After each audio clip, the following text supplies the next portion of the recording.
अस्सलाम वालेकुम। वालेकुम सलाम भाईजान। उस्ताद जी की हाल है, की कर रहे हो? भाईजान दीवारा बना रहे हैं भाईजान। मिट्टी दियां? मिट्टी दियां। अच्छा जी, ये किन्नी जगह ते बना रहे हैं? एक कनाल जगह दी है भाई। अच्छा अच्छा अच्छा अच्छा। ये किन्नी देर तो तुसी ये काम कर रहे हो?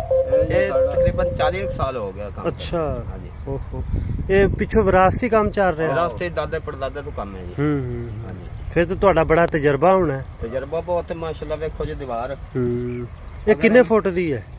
हाँ जी, ये किन्ने फुट दी 2.5 दीवार? फुट थल्लो है अच्छा ते उत्ते 1.5 फुट देनी है 8 फुट ते। अच्छा। हाँ जी। काम माशाल्लाह एडा प्यारा होया पिया। टेंशन वाले फिर तो जद्दी पुछती तुसी तो बड़ियां बड़ियां जगह ते बनाईयां होणियां जा। हाँ जी, बढ़िया जगह ते 3-4 जगह ते अगे भी बनाई ने 5 जगह ते। नहीं कोई प्यो दादे ने कोई वड्डी कोई मशहूर इमारत मेरे दादे ने बनाई सी 70 साल हो गए उस वेल ਨੂੰ। अच्छा ਉਵੇਂ ਤੋਂ ਉਵੇਂ ਖਲਾ। अच्छा अच्छा ਹਾਂਜੀ।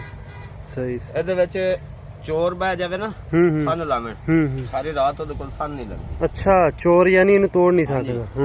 ਇਹਨੂੰ ਨਹੀਂ ਤੋੜ ਸਕਦਾ ਚੋਰ। सही ना इंदे चो गोली लंघदी ना कोई। ਇਹਦੇ ਚ ਗੋਲੀ ਲੱਗਦੀ ये ਹੈ। किन्ने रुपये फुट दे रहे हो? ਇਹ ਅਸੀਂ 70 ਰੁਪਏ ਫੁੱਟ ਲਿਪਾਈ ਕਰਕੇ। अच्छा लपाई भी करनी तुसी नाल। अच्छा फिर तो बड़ा सस्ता है यार। ਇੱਟਾਂ ਦਾ ਜਿਹੜਾ ਕੰਮ ਹੈ ਨਾ ਉਹ ਦੋ ਇੱਟਾਂ ਕੱਢ ਦਿਓ ਨਾ हाँ ਤੇ ਉਹ ਜਨਾਬ ਦੀ ਸੰਨ ਵੱਜ ਜਾਂਦੀ। सन वज जांदा। ਇਹਨੂੰ ਸਾਰੀ ਰਾਤ ਚੋਰ ਲੱਗਾ ਰਿਹਾ ਸੰਨ ਨਹੀਂ ਵੱਜਦੀ। फिर एडी महंगाई दे विच किड्डा सस्ता काम है। ਸਸਤਾ ਕੰਮ ਵੀ ए ਹੈ। किन्नी जगह ते है? ਕਨਾਲ ਜਗ੍ਹਾ ਤੇ। कनाल जगह है।